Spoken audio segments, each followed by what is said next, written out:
If you guys are able to pay your local match, we'll be able to pay 100% for the rest of the state. They did not hesitate, and they all were like, absolutely, we'll do that. Welcome to Transit Unplugged. I'm your host, Paul Comfort. Great to be with you on another edition of News and Views. On today's episode, our newsmaker guest is David Harris, Director of the Transit and Rail Division of the New Mexico Department of Transportation. Great interview from someone I met at the CTAA Sun Conference. But first, we're going to take a look at some headline news. A couple of big news stories when it comes to zero-emission buses, electric buses. Down in Texas, the Capital Metro Board of Directors in Austin, Texas, announced it has approved the purchase of 197 new electric buses. According to Cap Metro, this is the nation's largest electric vehicle procurement to date. It will expand its zero-emission fleet to over 200 electric buses. Our friend and former guest here on Transit Unplugged, Randy Clark, who is the Cap Metro president and CEO, said today's announcement is a major milestone for Cap Metro as we strive to provide safe, clean, and equitable transportation for our community for generations to come. The purchase will also help Cap Metro's goal to transition its entire fleet of more than 400 transit vehicles to zero-emission buses. The new buses are being manufactured by Proterra and New Flyer and will replace regular buses. They will also expand the fleet for the new Expo Center and Pleasant Valley Metro Rapid lines. There's an expected annual savings of approximately 230,000 pounds of greenhouse gases when compared with diesel, thanks to the zero-emission features of the buses. Additional benefits will include reduced air pollution, noise levels, heat, and fuel costs. The new electric vehicles come with USB charging ports, plug-in and overhead charging, open seating floor plan, and passenger digital display. The first shipment of the new electric vehicles is scheduled to arrive by the end of 2022.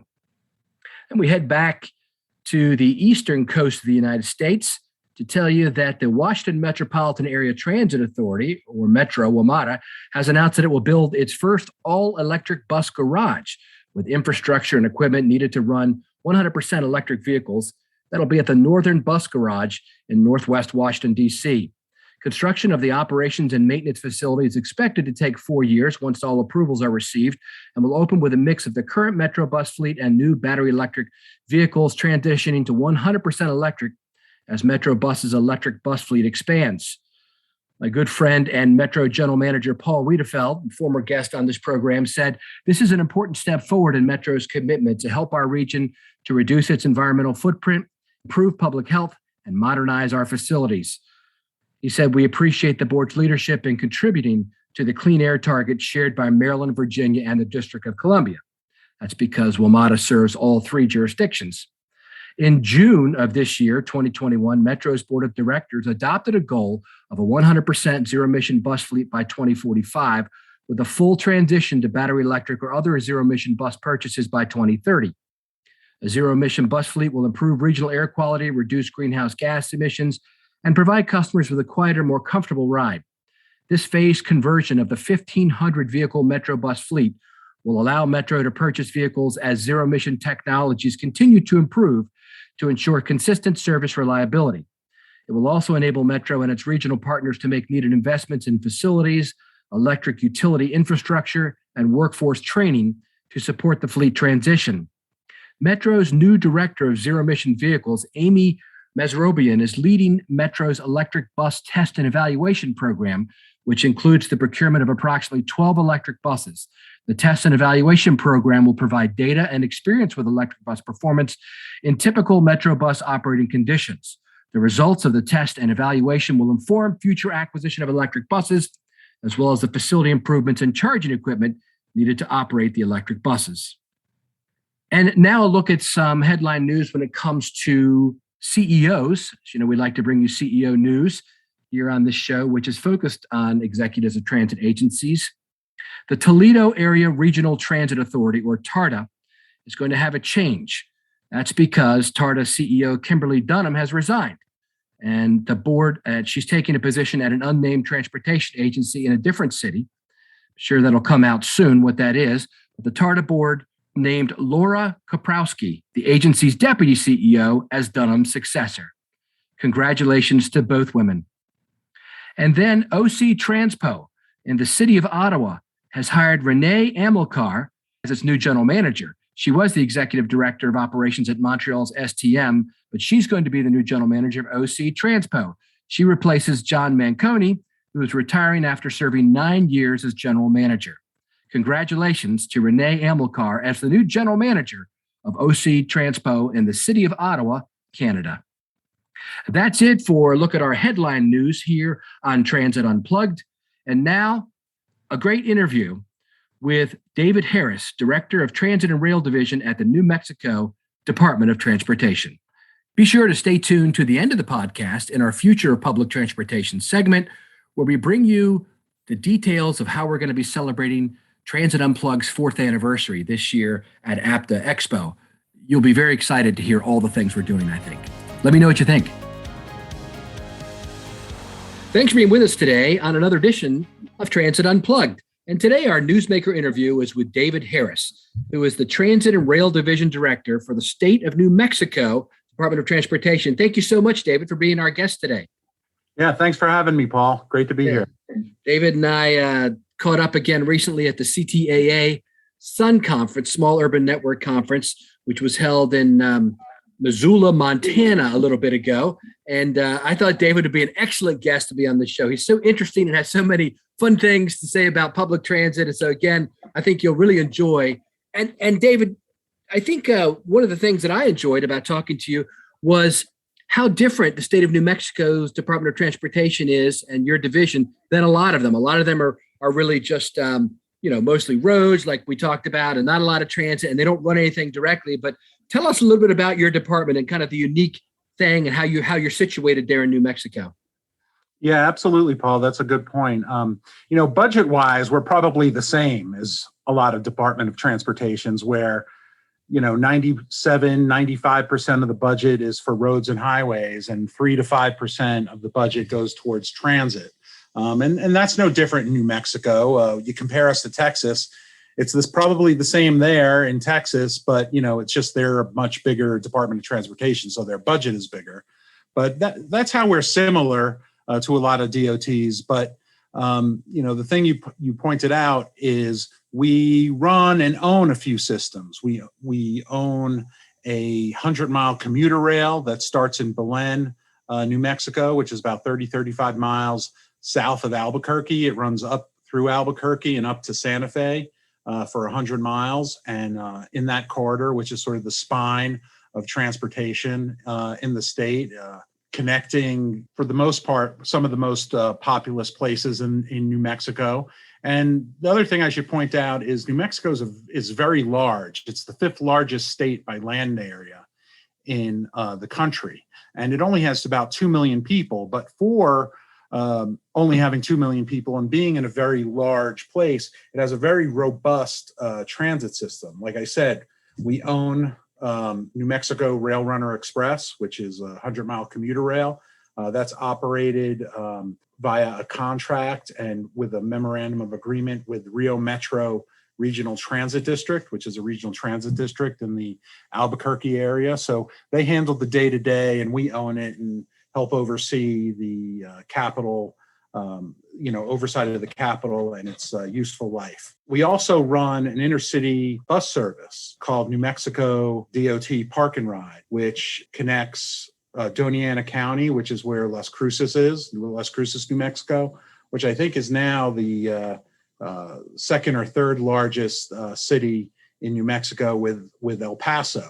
And El Paso is a very large city, and especially if you include how it's connected with Juarez, Mexico. So it's connecting a very large metropolitan area with a small urban area. And we run intercity bus service between there. And then we also run about 7 other routes that radiate out of Santa Fe, New Mexico, which is the capital of New Mexico, to Los Alamos, Las Vegas, New Mexico, Espanola, New Mexico, and then around in closer areas in as well. So we own and operate some systems, and then we do what a lot of other DOTs do. We oversee federal funds that come in and help oversee and help oversee and provide guidance and technical assistance and compliance with a lot of the rural systems in New Mexico. And that's what brought me to visit with you in Missoula at the CTA Sun Conference, because we have a close relationship with a lot of our small urban providers as well as our rural providers. So we always like to keep tabs on what's going on there. And how is transit funded other than the federal funds? Tell us about the regional transit districts. There's no recurring funds that come from our legislature for transit in New Mexico, except once in a while there could be some capital funds that get legislated. But otherwise, there's some enabling legislation that went into effect around 2005, 2004, called the Regional Transit District Act. And this is where any two or more localities, whether it be a county or a town, can get together and form a regional transit district. And then they can go out for a tax referendum up to 0.5% for, which is essentially a gross receipts tax or sales tax, raise money to help run transit systems throughout the state. We have currently we have four throughout the state. There are gross receipts tax referendums that passed in two of them, one in the Albuquerque area, one in the Santa Fe area. And then there's also one in the Grant County area, which is in the southwest portion of the state, that never has gone out. They have a group of people who are a group of the localities that are together, but they never went out for the one in Albuquerque and the one in Santa Fe passed by easy majority. Those are some ways. Otherwise, it's the localities that are always coming up with the either, the money to run their systems or to match the federal money that comes in. They do it through their own local gross receipts tax or lodgers tax for hotels. But most of it for the match has to come from the locality themselves. Okay. And then how has the new funding coming out of Washington, the money that's already there? In other words, we're not talking about the money that they're debating now, but the coronavirus relief, the CARES Act from March 2020, and then the CRISA Act, and then the American Rescue Plan. How has that money trickled down to New Mexico, and what is it being used for there? Well, at New Mexico DOT, since we have a really direct relationship with the 21 rural transit agencies throughout the state, we wanted to make the time during the pandemic and the time easing out of it. And, we thought we were out, but we're pulled back in. Just when we thought we were out. Just when we thought we were out. We're pulled back in. And, so now we're almost like in limbo right now. But we wanted to make the transition to whatever it is as easy as possible. And we didn't want our transit agencies to, suffer or pull back when we were going to come out of this situation. So what we did at New Mexico DOT, at least for the 21 rural transit agencies throughout the state, is starting in March of 2020, we fund them at 100% for all their administrative needs and operating needs. We didn't do it for capital, but what we've basically done is we've got, and through what year, FY22, so we started FY20 a little bit.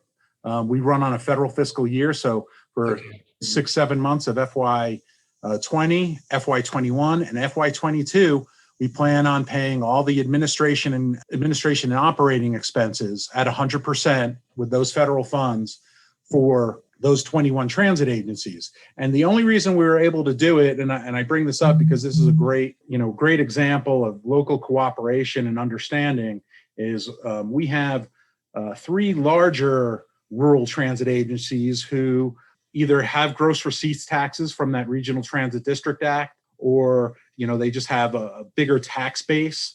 And I went to them. They're our big 3. If you guys are able to pay your local match, we'll be able to pay 100% for the rest of the state. So for the 18 others throughout the state, we'll be able to pay them 100%. And they did not hesitate, and they all were like, absolutely, we'll do that. And part of it was because, from what I hear and understand, I never looked at the numbers, but what I'm told is the gross receipts taxes throughout the state are not down, even through the pandemic. Construction's up, internet sales are up. Fortunately, about 4 or 5 years ago, New Mexico implemented internet sales tax, since we were all at home and everyone. Oh, yeah. So that boomed during the. Yeah. I mean, good, lucky timing. But so the taxes were stable. So those big three were able to get it together to not hesitate and say, yeah, without a doubt, be team players and help out. And we're just really grateful at New Mexico DOT to have partners like them, like Los Alamos County, North Central Regional Transit District, and Rio Metro Regional Transit District that unflinchingly were generous. That's great, David. And what a great innovative way to use those funds to help your rural agencies. And what a great look at how you're moving forward in New Mexico, the little the differences and the similarities. We wish you the very best as you continue to provide mobility services to all your residents coming out of hopefully now this pandemic on the other side. Thank you so much for being with us today, David. Yeah, thank you for having me, Paul. Pleasure. Hi, I'm Alea Carey, a communications consultant who loves working with public transit agencies. In this interview with Paul, Dave Harris talks about some of the challenges of turning public sentiment into funding sources for transit. That got me thinking about best practices for public will building by keeping transit in the public eye in a positive way. Let's break down the communications approach into two general channels: your owned media, like your website and your social media posts, and your earned media, the stories about you in the public press. The most important public will building strategy for your owned channels is consistency.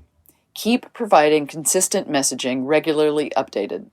This means you continually refresh the content of your website, including posting new images and relevant things to read, and you set up a consistent posting schedule on social media.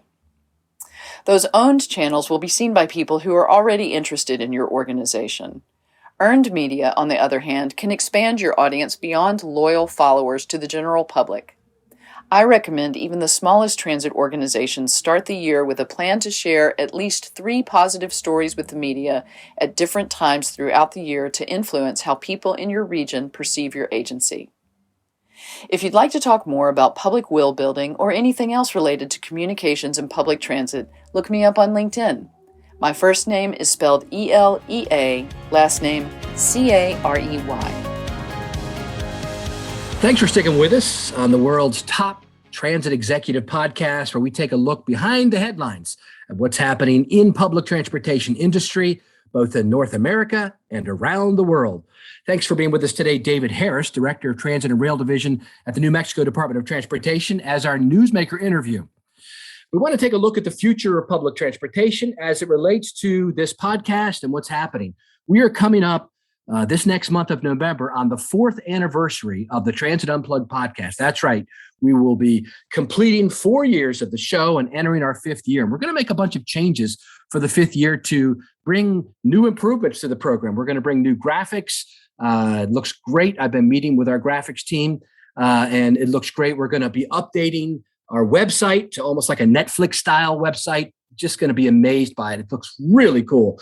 Great new service. And we're also making some other changes by adding a new brand extension, right? So we've done, the Transit Unplugged podcast for 4 years. We've written books that included our guests, like my first book, Full Throttle, and books like The Future of Public Transportation, the #1 bestseller from last year on Amazon for books on transportation. We've had live CEO roundtables around the world and online. I've spoken at over 100 conferences online since the COVID pandemic started. And now we're going to expand the podcast even further by going video. I wanted to do this before the pandemic hit, but then we had to stop traveling. But now that we're starting to travel a little bit more, we're starting to film. I recently filmed in Nashville, and the week that this airs for the first time, I'll be in Las Vegas interviewing MJ Maynard at the RTC, the CEO there, and some of her team, and getting background video. Picture an Anthony Bourdain style travel show, but instead of chefs and food, we might include a few of them too, but instead of them as the primary focus, the primary focus will be public transportation agencies in various cities and kind of behind the scenes. We'll pull the curtain back and show you how it operates and what its leaders are doing, and show you great pictures and videos of all that's going on behind the scenes. It's very exciting. I can't wait to do this.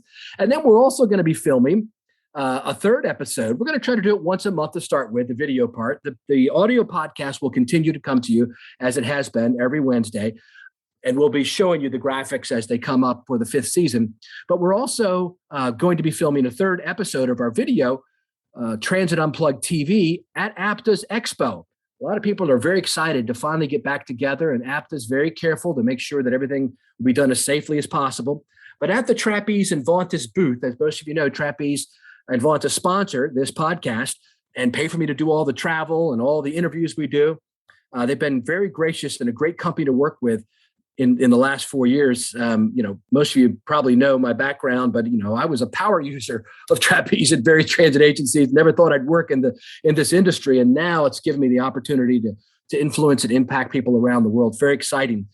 So at their booth, at the Trapeze and Vontas booth on the expo floor, let me tell you what we're going to be doing. It's going to be very exciting. It is the celebration of our 4th anniversary. And so the first thing we're going to do on Monday, November 8th, is I'm going to do interviews with the general managers of both companies. Teresa Domingo is the general manager of Trapeze Group, and I'll be interviewing her and talking about her background and career and what she's doing now and where the company is going in the future. That'll be at 11 a.m. on Monday, November 8th at the Trapeze booth. And then after her at 12 noon, we'll be interviewing Peter Axel, the new general manager of Vontas. I just spent a week at Vontas out in Cedar Rapids, Iowa at their factory and got to meet a lot of the employees. I'm excited in my role as Senior Vice President and Chief Customer Officer with both companies. Peter's a great guy. I think you'll really enjoy meeting him from 12 to 12:30 on Monday at the Trapeze booth. Then on Tuesday, we're going to celebrate Transit Unplugged with a live CEO roundtable with women in transit. I've got some amazing women CEOs of transit agencies here in the U.S. who have agreed to come on our live panel. We just did, as you know, last week, a CEO roundtable with women leaders in Australia. They called me and asked me if they could do it. And I was like, yeah. And I think it may end up being our most listened to podcast ever. But it just made me think, I should do that here in the U.S. as well. It was so inspiring. So we're going to do it on Tuesday, November 9th at the Trapeze Vontas booth. Right now, it's scheduled for 11:30 a.m. to 12:30 p.m. on that day. I'll let you know if there's any changes. It may go forward or backward a half an hour. But right now, it's Tuesday, November 9th at 11:30, 12:30. And we'll soon be announcing on my LinkedIn page, and Trapeze and Vontas will be announcing these great CEOs and leaders of our industry who are going to be. I've got 5 women right now who are planning to be on stage for an hour talking about what's happening, what it's like to be a CEO, their day-to-day lives and responsibilities, where their agencies are going, and where they think the future of public transportation is going. And then later that afternoon, on that same day, Tuesday, November 9th, at the Trapeze and Vontas booth, we're going to be doing Cocktails with Comfort. It's our Transit Unplugged 4th anniversary celebration. That wasn't my idea for the name, by the way, but I like it. It's got a ring to it, right? Alliteration and all. So that'll be at 3 to 4:30 p.m. at our booth. We're going to be celebrating with you. We're inviting all of our previous guests from the program to be there. There'll be many CEOs mingling from the transit agency world. We're going to have cocktails and giveaways, and we'll be unveiling our new graphics and maybe even show you a clip of the new video show and of Transit Unplugged TV while we're there. It's going to be a great way to celebrate our 4th anniversary of Transit Unplugged with all of you, our listeners. Make sure that you write those days and times on your calendar. Basically, be sure you hang out some on Monday in the middle of the day, 11 to 12:30, on Tuesday, 11:30 to 12:30 for the Women in Transit CEO panel. And then later in the afternoon from 3 to 4:30, our Transit Unplugged 4th anniversary celebration with all of you, our listeners. It'll be a great time for one and all. Thanks for always sticking with us on the world's leading transit agency podcast. We are excited that last thing I want to let you know is we were a finalist in the Podcast Awards, People's Choice Awards. And we're happy, very thrilled to be in the top 10. We didn't win. Inside the FBI won. So congratulations to those folks over at Inside the FBI. But you know what? As they say, it's an honor to be nominated. And it really was to be nominated as one of the top 10 agency transportation, agency podcasts, government agencies, those kinds of things, businesses, to be considered one of the top 10 in the country for all categories was very exciting. And even though we didn't win, like we said, it was an honor to be nominated. Thanks for being with us. Hey, if you ever would like to be on the podcast, your agency, or you want to be part of a new book I'm writing on equity and inclusion in public transportation, just drop me a line at paul.comfort@trapezegroup.com. Take care and stay safe out there.